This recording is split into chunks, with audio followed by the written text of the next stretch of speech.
지하부는 이제 다 토양을 하시기 때문에 오늘 수경하시는 분 한 분 계시지만 시설 토양은 사실은 토양을 얼마나 관리를 하냐인데 제가 여태까지 그 토양의 관리를 봐서는 나라에 맡긴다가 가장 정답이다. 토양을 재배하는 그 사이에 토양 분석을 반드시 맡긴다. 내가 pH가 낮다고 내가 마음대로 거의 이제 뭐 생석회나 이제 고토석회 같은 것들을 마음대로 수용하지 않고 반드시 토양을 분석을 의뢰해서 나라에서 무료로 해주니 농업기술센터에 토양을 분석 의뢰해서 처방을 받는 것이 가장 이상적이다. 그래서 절대로 내 마음대로 토양에다가 무엇을 가하지 마라. 합리적인 시비를 해라라는 것이고요. 그렇지 않기 때문에 여기 보시면은 연도별로 보면 토양의 특히 시설 토양은 너무나 전기 전도도 우리가 염류 농도라고 하죠. 전기 전도도 EC라고 하는데 너무너무 높아져 있어요. 그래서 이제 바깥에 노지 같은 경우는 비가 오고 이제 땅으로 이렇게 물이 다 이렇게 지하수 위로 내려가기 때문에 염류가 집적되더라도 그게 이제 해결이 되는데 비가 한번 오면 근데 하우스는 그거를 해결할 수가 없죠. 그래서 굉장히 유효인산이라든지 유기물 함량은 뭐 그렇더라도 유효인산 특히 이제 개분을 많이 쓰기 때문에 유효인산이 매우 높아져요. 이게 350에서 500 이제 ppm 밀리그램 퍼 킬로그램이니까 ppm인데 이게 굉장히 높아지는 거예요. 개분을 쓰고 또 쓰고 그러면서 이제 EC도 많이 높아지는데요. 이거를 내가 결정하지 말고 토양 분석을 반드시 의뢰하고 그런 것들을 이제 결과로 내가 토양 치료를 한다.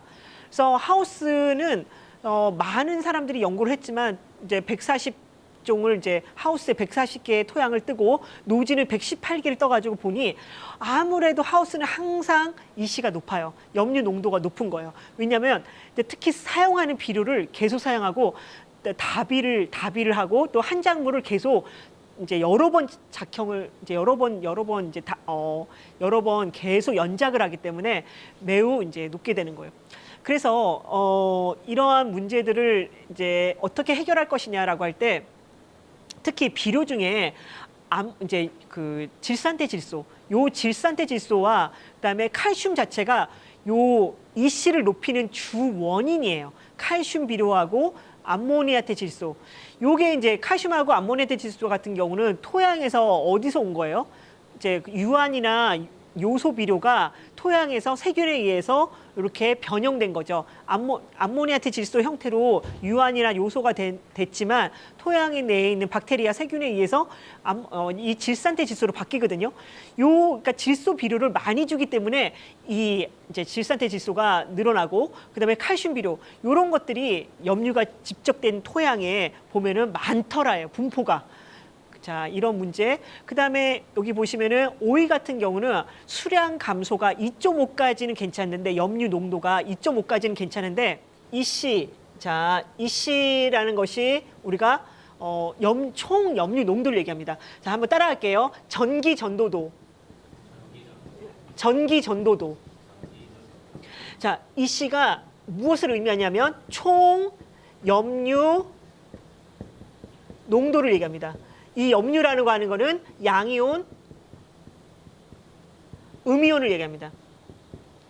그러니까 우리가 이렇게 보면은 토양에 침출한 걸 토양을 맡기면 여기 농업기술센터에서 어떻게 하냐면 일단 돌덩이 다 제거하고 뭐 지푸라기 다 제거하고 채 치는 거예요. 왜냐면 무게를 달아야 되니까. 그래서 뭐 우리가 25g을 달았다. 이제 채에 쳐서 이제 풍건한 거 이렇게 풍건을 시켜서 25g을 토양을 달았다. 그러면 1대5.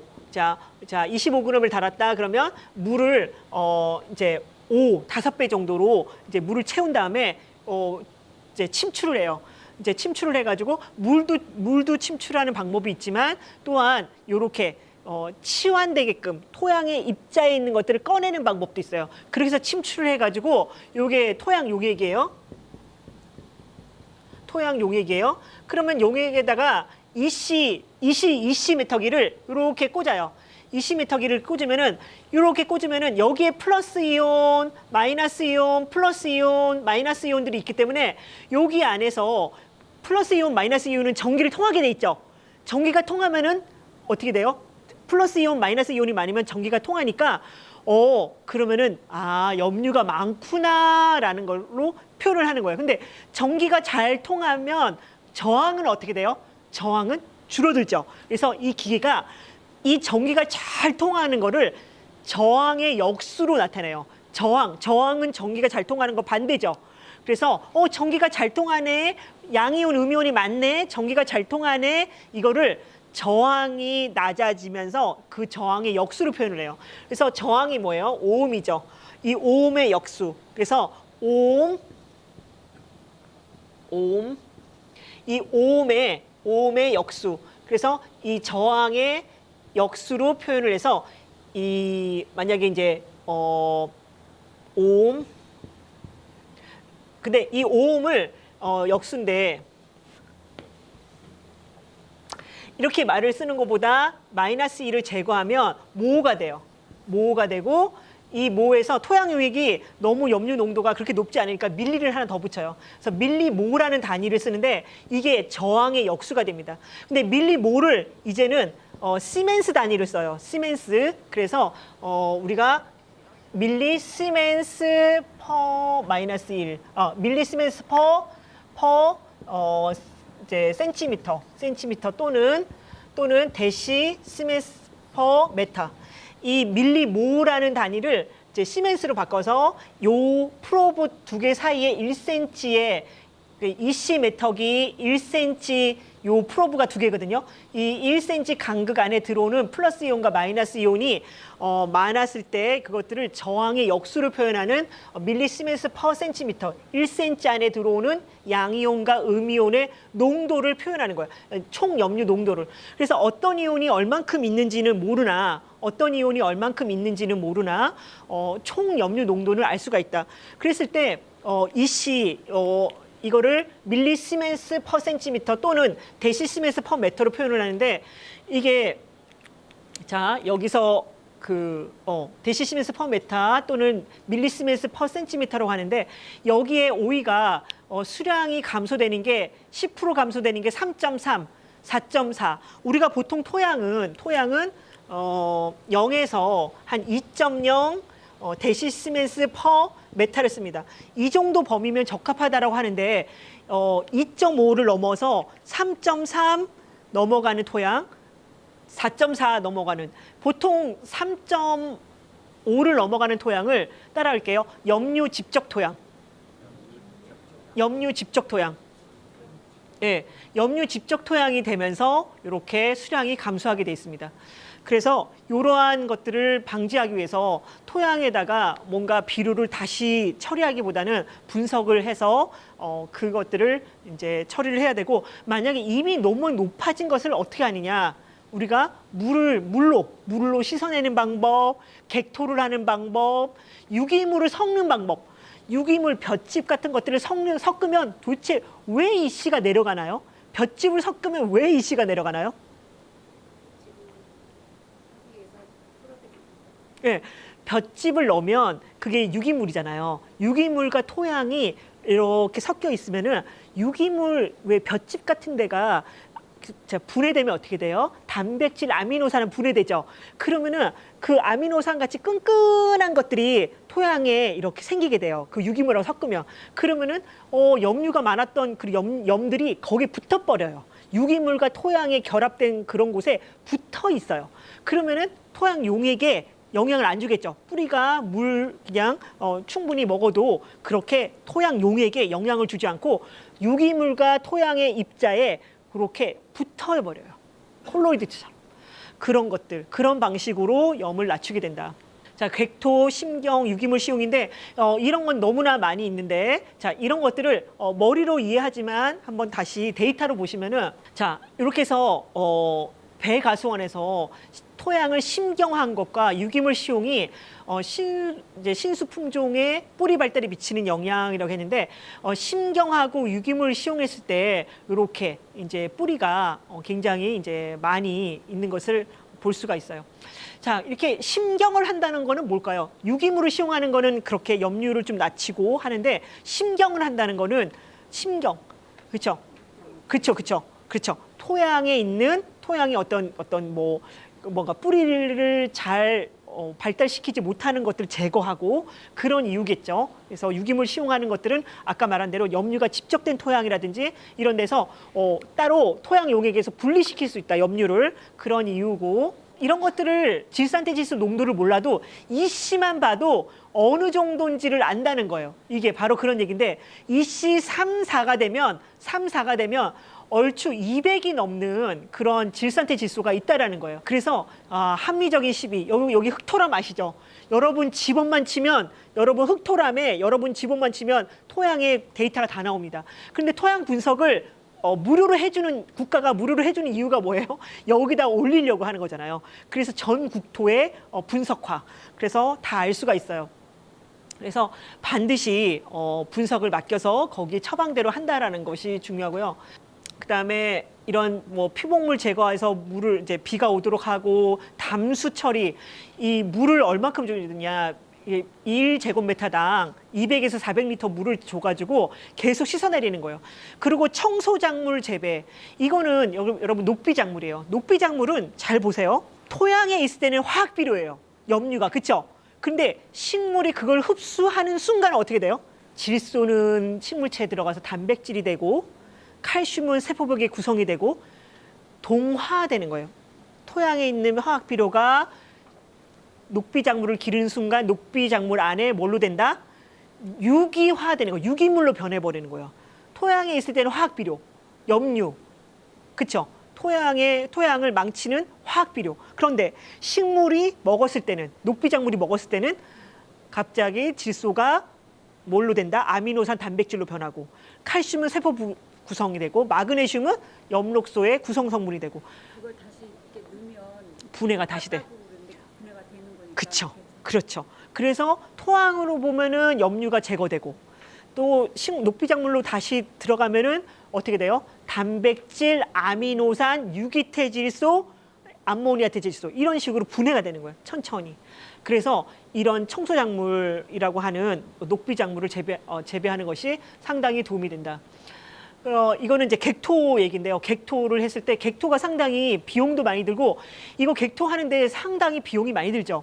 그래서 사실은 객토보다는 녹비작물, 그 다음에 담수가 더 좋은 방법이긴 합니다.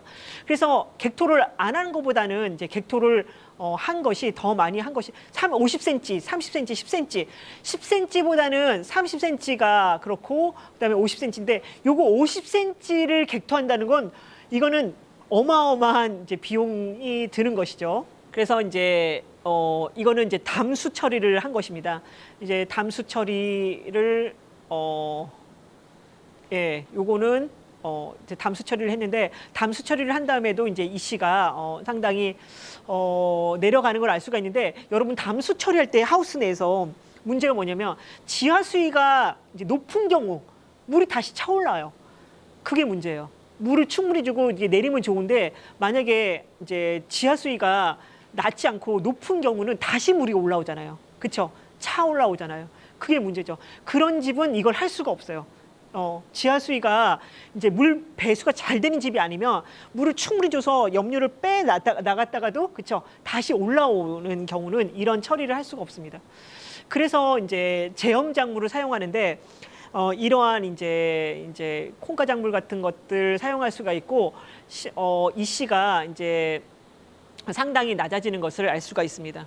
그래서 실제로 하는 농가를 제가 마지막에 이제 소개를 하게 되는데, 이제 헤어리비치나 호밀이나 녹비볼이나 콩가 녹비를 이제 사용하고요. 그다음에 이게 즙을 사용했을 때, 사용하지 않았을 때 요 질산태 질소가 남아있는 양 자체가 많이 다른 걸 알 수가 있어요. 즙을 사용하지 않았을 때, 그다음에 즙을 사용했을 때 이렇게 상당히 낮은 농도로 유지가 되는 걸 알 수가 있어요. 그다음에 이것도 마찬가지로 왕겨나 볏짚을, 이거는 이제 토양 유기물과 같이 섞은 거예요. 근데 볏짚은 괜찮은데, 이 왕겨하고 이제 팽화왕겨 같은 경우에 이제 부숙 정도가, 이제 볏짚 같은 경우는 보통 이제 300평당 이제 1톤을 사용하기는 하는데 요거 이제 이 실험에서 이제 감소된 거를 볼 수는 있는데 이게 실제로 이 팽화 안겨가 아니고 이제 또 완겨가 아닌 그런 유기물, 이제 부숙되지 않은 유기물을 사용할 때는 이 1톤이 아니에요. 보통은 이제 100에서 200 이제 킬로그램인데 상당히 이제 가스 발생이 많이 되기 때문에 이런 거 되게 주의하셔야 돼요. 볏짚은 괜찮은데 이런 것들이 분해가 빨리빨리 일어나지 않는 부숙되지 않은 비료를 이제 유기물을 사용할 때는 상당히 고심을 하셔야 됩니다. 우리가 이제 수경 재배한 그 이제 코코넛 코이어, 코코넛 껍질로 만든 배지 있잖아요. 수경 재배한 거. 그거를 가져가시는 이제 농가들도 밭작물 하시는 분들은 가져가시는데 그거 자체는 진짜로 이게 부숙되지 않은 유기물이기 때문에 시간이 오래 걸리거든요.